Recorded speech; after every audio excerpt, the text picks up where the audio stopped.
दोस्तों, आज़ादी की पूर्व संध्या पर हम आपसे कुछ चर्चा करेंगे। आपके सामने कुछ प्रश्न रखेंगे, ऐसे प्रश्न जो मुझे बचपन से हॉन्ट कर रहे हैं, आज तक हॉन्ट कर रहे हैं।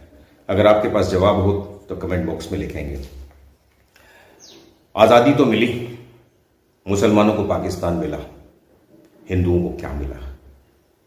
एक खंडित भारत,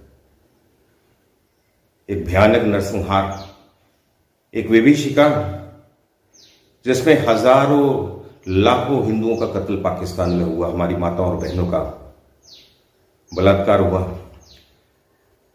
हजारों लाखों सिख हिंदू अपने घर से बेघर हो गए, और जब दिल्ली आए तो दिल्ली में हमारी सरकार ने उन्हें खदेड़ कर दिल्ली से बाहर करना चाहा। अब मैं आपको दो दृष्टांत, दो ऐसे केसेस बताऊंगा जो आपको पता है, उसी से मेरे प्रश्न भी हैं।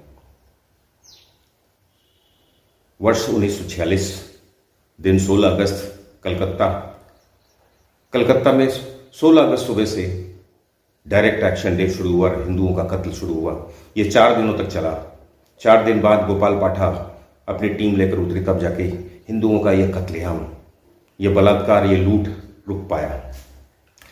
जिन्ना के निर्देश पर सोहरावर्दी का जो कत्लेआम बंगाल के हिंदुओं पर आज भी हमारे मनों में एक गहरा छाप छोड़ रखा है।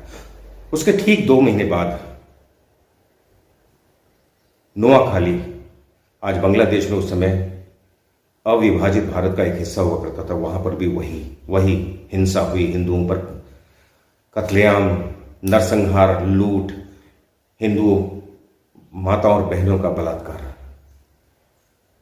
तो आजादी आते आते ये सिद्ध हो गया था कि हिंदू कहीं भी सुरक्षित नहीं है। अपने देश में जब सुरक्षित नहीं है तो पाकिस्तान में हिंदू कैसे सुरक्षित हो सकते हैं?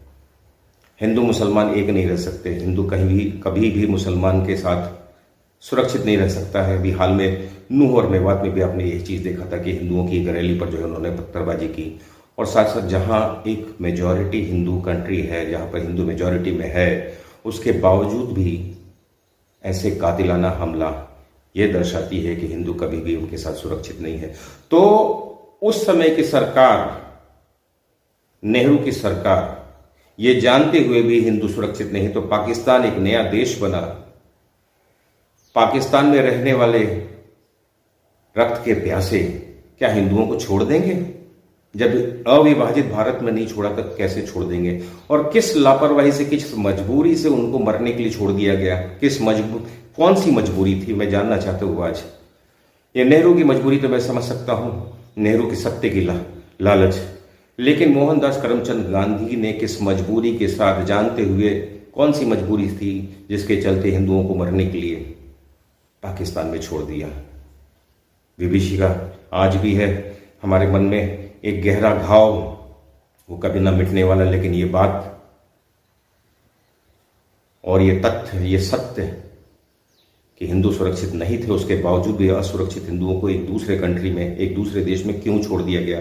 क्यों नहीं पॉपुलेशन का आदान प्रदान हुआ? क्यों नहीं मुसलमानों को पाकिस्तान भेज दिया जाए? या क्यों नहीं पाकिस्तान में रहने वाले हिंदुओं को घर बुला लिया जाए, यहां बुला लिया जाए? ऐसा क्यों? एक और घटना उस समय घटी कि नूह में, मेवात में रहने वाले मुसलमान पाकिस्तान जाने की तैयारी में थे, लेकिन नूह के गांव घसेरा में मोहनदास करमचंद गांधी जाकर उन्हें आश्वासन देते हैं, उन्हें भारत में सुरक्षित आश्रय देने की शर्त पर उनको यहां रखा जाता है। आज जिसका कारण आपके सामने है, कौन दोषी है? आज नूह में, मेवात में जो वायलेंस हो रहा है, वो कौन दोषी? और सबसे बड़ा प्रश्न मैं आपसे पूछना चाहता हूं, क्या गांधी स्वयं गांधीयन पॉलिसी को फॉलो करते थे? गांधी के जो सिद्धांत थे, नॉन वायलेंस, सत्य और अहिंसा, उसको स्वयं क्या वो फॉलो करते थे? अगर फॉलो करते तो सेकेंड वर्ल्ड वॉर में